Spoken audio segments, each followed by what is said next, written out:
Enggak. Assalamualaikum warahmatullahi wabarakatuh. Sebelumnya Rian menampilkan yel-yel dari kelompok. Guys, presentasi yuk. Ayo. Kami dari kelompok 1 tenet tenet, hebat kompak keren juga kece tenet tenet. Kita semua ingin presentasi, sayang dengan pembimbing kece buliwa. Kita kelompok 1, kelompok paling keren. Kelvin, Cimuti, Putra, Bagas, dan Gali. Nomor 1. Hebat dong.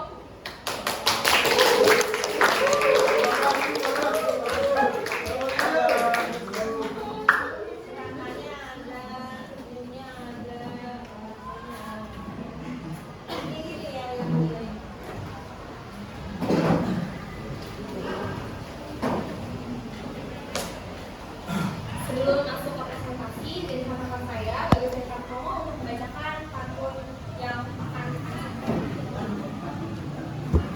Mutia Wariati. Jalan-jalan ke Jakarta Kota. Berkunjung ke kota tua. Berhitung 1, 2, 3, presentasi segera dibuka. Assalamualaikum warahmatullahi wabarakatuh. Salam sejahtera untuk kita semua. Yang saya hormati Ibu Liwah Widiawati SSPPD sebagai penguji sekaligus pembimbing mata pelajaran bidang sosiologi. Yang saya hormati teman-teman yang saya cintai dan saya banggakan. Berdirinya saya di sini untuk membacakan presentasi yang sudah kami teliti selama beberapa bulan. Presentasi ini berjudul penelitian pemberdayaan desa 3P di Desa Lengkong atau Kecamatan. Dari kelima kelompok sebelumnya itu sudah meneliti di Desa Sampora. Sekarang kita akan jauh ke belakang, kita akan sudah meneliti ke Desa Lengkong di Kecamatan Kelapa-Nunggal. Untuk teman-teman yang nggak tahu Desa Kelapa-Nunggal, kita akan memperkenalkan terlebih dahulu apa Desa Lengkong ini.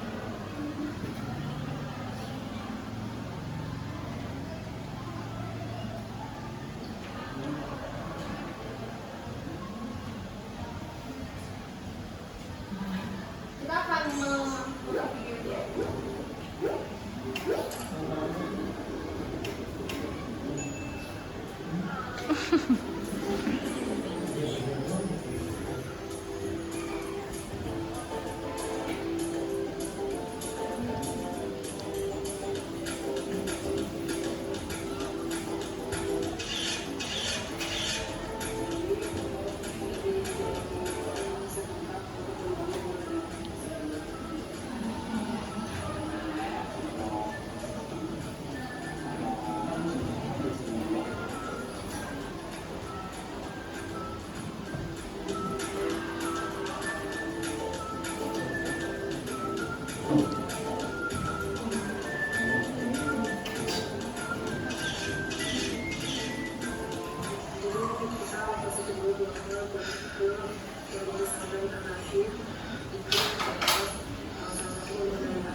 dia potong terus nanti dia jual gitu.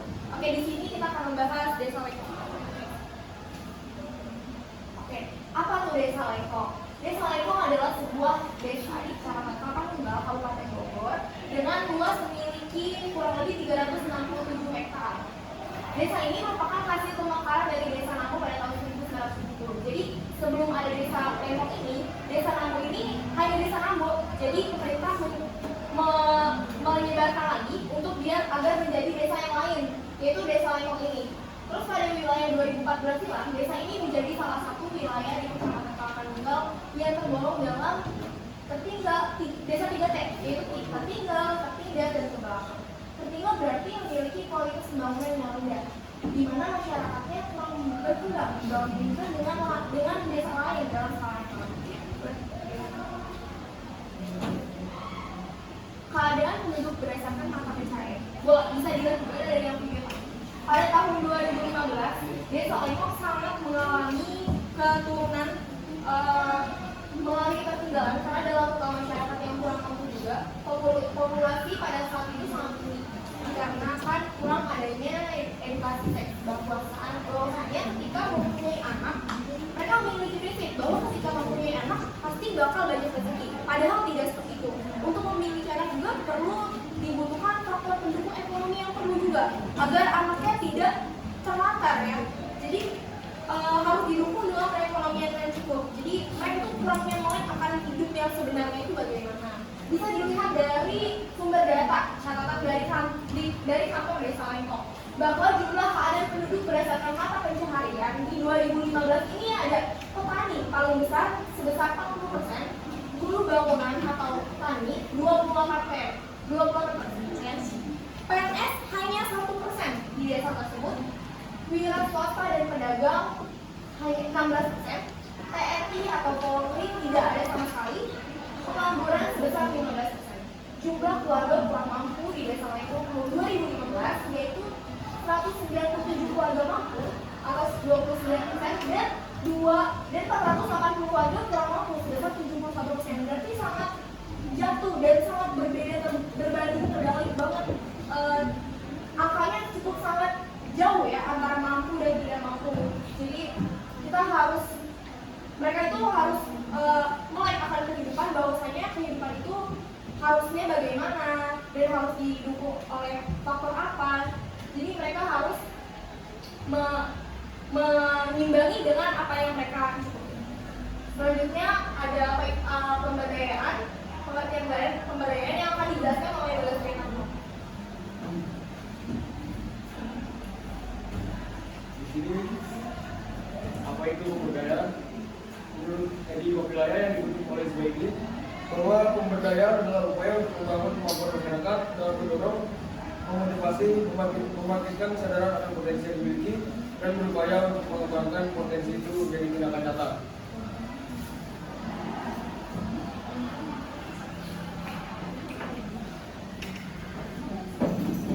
Selanjutnya ada contoh pemberdayaan di Desa Lengkong yang akan dijelaskan oleh Cino Rakyat. Ini saya akan menjelaskan contoh pemberdayaan desa. Yang pertama itu adalah pemberdayaan masyarakat melalui sistem pemberdayaan. Pemerintah melakukan pembangunan implementasi melibatkan sistem organisasi kemasyarakatan, yaitu yang pertama ada PKBM, yaitu Pusat Kegiatan Belajar Masyarakat, dan PLS Pendidikan Luar Sekolah, yaitu dengan membangun suatu pesantren di salah satu kota tersebut. Dengan tujuan pemerintah itu membuat pesantren itu tujuannya untuk membangun pendidikan masyarakat setempat agar bisa menyebarkan ilmu agama yang luas. Dan yang kedua itu keterampilan pemberdayaan kelompok-kelompok usaha melalui PKK, yaitu yang bisa kita lihat di Desa Lengkong itu kurangnya kegiatan kewirausahaan seperti pengajian, posyandu, dan lain-lain. Jadi Desa Lengkong itu dibantu oleh pemerintah dan para organisasi PKK untuk melakukan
tadi kan kita sudah mengetahui apa itu desa lengkong dan kita sudah mengetahui juga kenapa desa lengkong bisa diklaim sebagai desa yang tertinggal oleh pemerintah pada tahun 2014. Jadi sebenarnya desa lengkong itu adalah desa yang suatu pemekaran dari desa Nambo.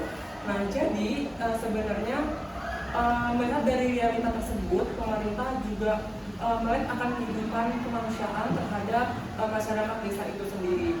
Karena pada bahwasannya desa adalah suatu intuisi sebagai kita untuk berkembang, mencari pola kehidupan, mencari mata pencaharian itu. Jadi pemerintah dan kepala desa, menurut saya kepala desa dan pemerintah bekerja sama dengan program-program yang terbaik ada di divisi-divisi Indonesia yang melakukan suatu program kinerja untuk memberdayakan sebuah masyarakat di desa lengkong itu sendiri.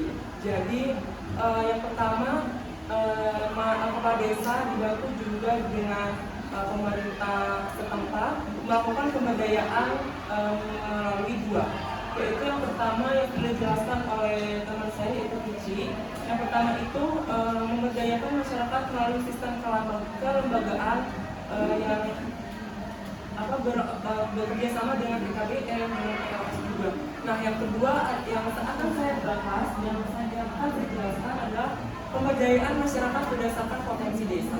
Jadi pada tahun 2015 silam sebenarnya kepala desa dari desa Lengkong itu mencari suatu investor, mencari seorang investor untuk membantu meningkatkan atau mendukung pembangunan di pemberdayaan masyarakat melalui sistem kelembagaan seperti BKBM, dan PLS juga. Nah, tetapi di tahun 2015 itu tidak tercapai. Lalu di tahun berikutnya ada pemberdayaan masyarakat berdasarkan potensi desa. Nah, yang pertama itu pemerintah membangun pembangunan baik di bidang pertanian, peternakan juga perkebunan. Nah, pertanian, peternakan juga perkebunan di desa Lengkong itu adalah salah satu mata pencaharian, juga menjadi aset sebagai kekayaan dari desa Lengkong itu sendiri. Nah, kenapa pemerintah setempat membangun pemberdayaan melalui potensi desa ini? Karena untuk meningkatkan suatu stabilitasan kemanusiaan juga. Nah, sebenarnya desa Lengkong itu pada zaman dulu adalah memiliki hutan yang sangat luas, lalu akhirnya dijadikan pemberdayaan sawah-sawah yang dinamakan dengan hutan Caraweda. Nah, hutan Caraweda, kata Caraweda itu diambil dari kata bahasa Sunda yang artinya itu adalah istimewa. Nah, selanjutnya dari pembangunan pertanian juga peternakan membangun suatu lapangan pekerjaan bagi masyarakat desa yang bisa disebut tidak memiliki finansial yang cukup tinggi. Selanjutnya yang kedua ada keterlibatan pada proses perencanaan pelaksanaan pemberdayaan secara individu maupun kelompok interses yang diselenggarakan. Nah, jadi pada program ini kepala desa juga pemerintah setempat bekerjasama dengan lembaga swadaya masyarakat melakukan desertifikasi.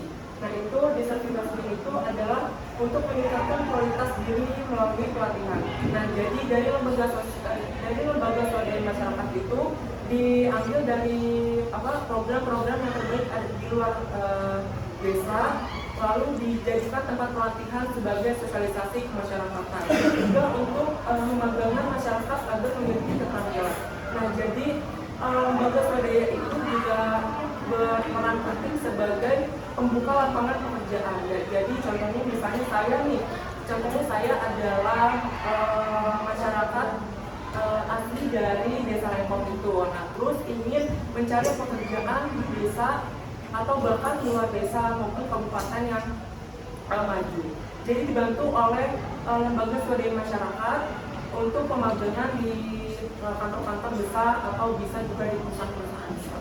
Nah, selanjutnya ada pemberdayaan kelompok lansia yang berhasil diungkap melalui penelitian mahasiswa misalnya pada pemberdayaan ekonomi produktif bagi lansia. Nah, jadi sebenarnya pada tahun 2018 hingga 2019 pernah juga ada kelompok mahasiswa dari universitas swasta waktu itu untuk melakukan observasi dan penelitian di desa itu. Nah, tetapi yang dijadikan penelitian adalah objek lansia di desa Lembang itu sendiri. Nah, tetapi sudah ada pemberdayaan pada sebelumnya itu untuk memfasilitasi kapasitas fisik juga psikologi. Nah, ini adalah potensi lansia yang benar-benar dimanfaatkan oleh pemerintah setempat juga masyarakat desa Lembang itu sendiri. Karena apa? Karena lansia adalah suatu penunjang bagi kehidupan di desa Lembang itu sendiri. Lalu dari ekonomi produksi bagi lansia. Nah, jadi di masyarakat lansia di desa Lembang itu kan banyak yang tadi kepala keluarganya kurang akan finansial dari 70%-an. Nah, jadi itu sama pemerintah setempat juga oleh lembaga swadaya masyarakat dibantu dengan memberikan bekal seperti minyak, beras, terus mie instan juga untuk kepentingan kebutuhan. Lalu juga ada percayaan diri dan kesehatan bagi lansia. Nah, bisa kita sadari bahwa lansia itu adalah intuisi atau penunjang bagi kehidupan di masyarakat itu sendiri. Jadi pemerintah maupun kepala desa bekerjasama dengan program yang namanya Peduli Kita Sehat waktu itu, dan memfasilitasi fasilitas kesehatan untuk menunjang kesehatan juga pada lansia. Nah, selanjutnya yang keempat, kita lihat ya, pemerintah juga meminta remaja dan pemuda menjadi kelompok sasaran bagi upaya pemberdayaan masyarakat. Nah, kenapa pemuda dan remaja di desa Lembang itu menjadi sebenarnya dijadikan utama oleh kepala desa maupun masyarakat setempat? Karena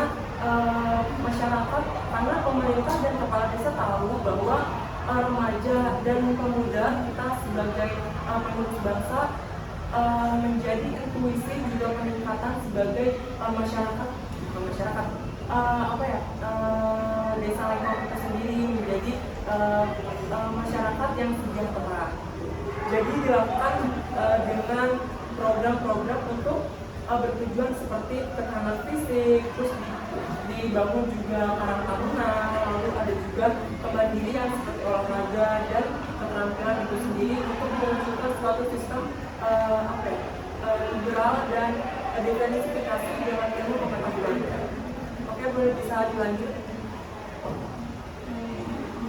Nah, ini adalah faktor keberhasilan pemberdayaan masyarakat desa Lembang.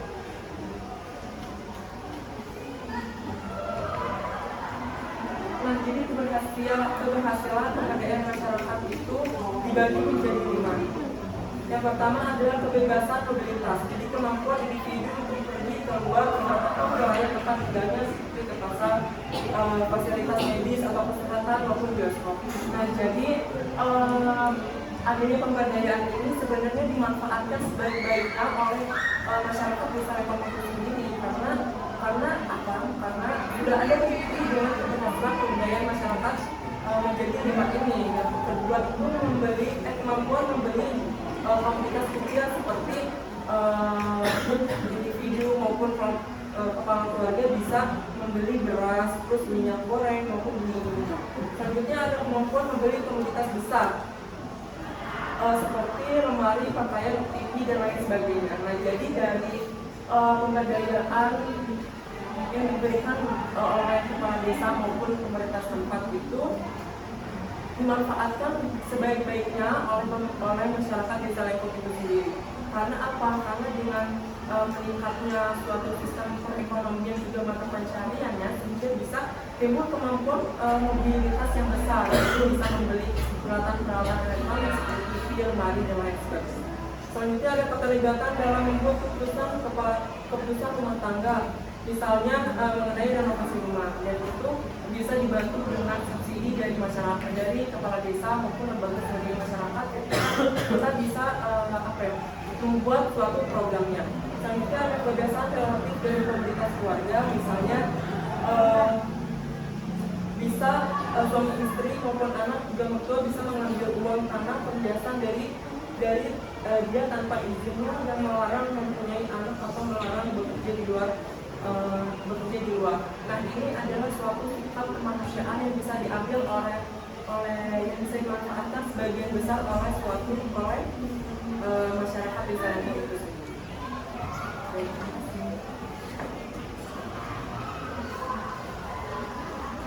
Selanjutnya ada faktor pendukung pemberdayaan yang akan dijelaskan oleh Rizal. Di sini ada faktor pendukung pemberdayaan. Pertama ada potensi di bidang pertanian, kerajinan tangan, dan wisata. Kalau pertanian tuh di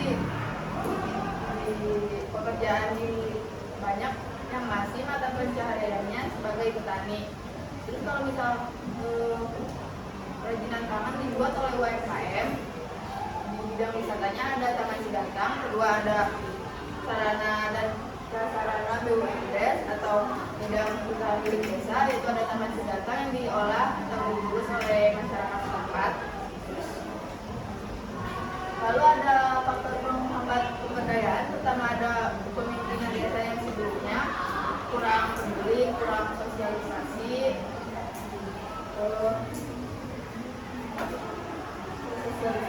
dan kurangnya ketepatan keluarga setempat. Kedua ada kurangnya koordinasi antara PTRT dan pemerintah karena di sini teknik yang digunakan untuk mencapai realisme. Yang ketiga ada bantuan yang tidak dimanfaatkan. Contohnya ada bansos ini tidak dibagikan atau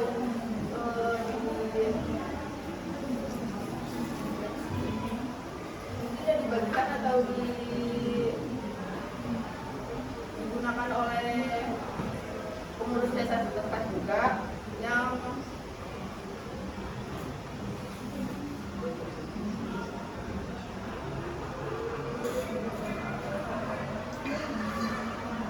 tidak dibagikan kepada bosnya ke warga depan. Kalau ada SDM yang kurang dikembangkan, kurangnya banyaknya pengangguran, kurangnya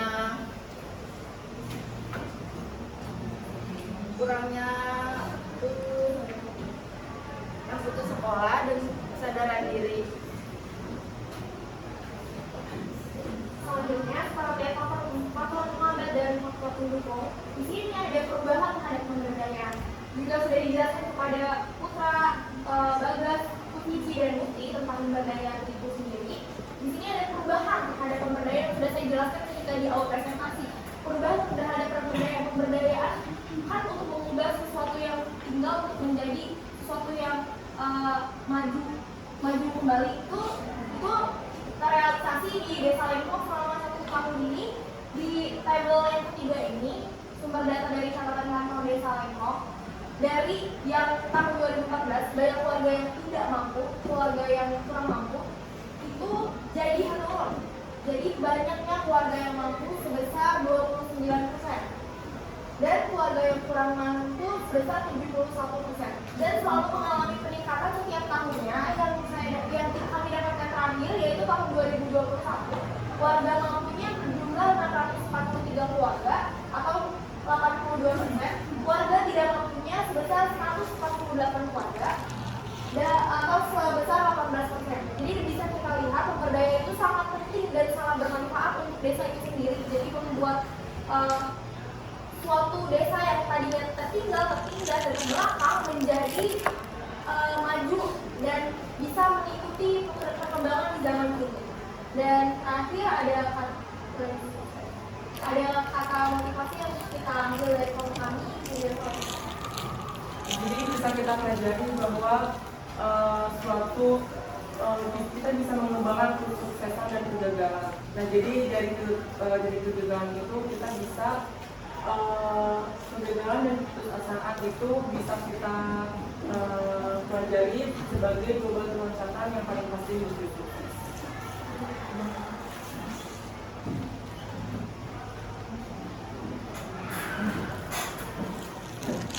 Sekian dari kelompok kami. Apabila ada yang kurang atau salah mohon dimaafkan. Wassalamualaikum warahmatullahi wabarakatuh.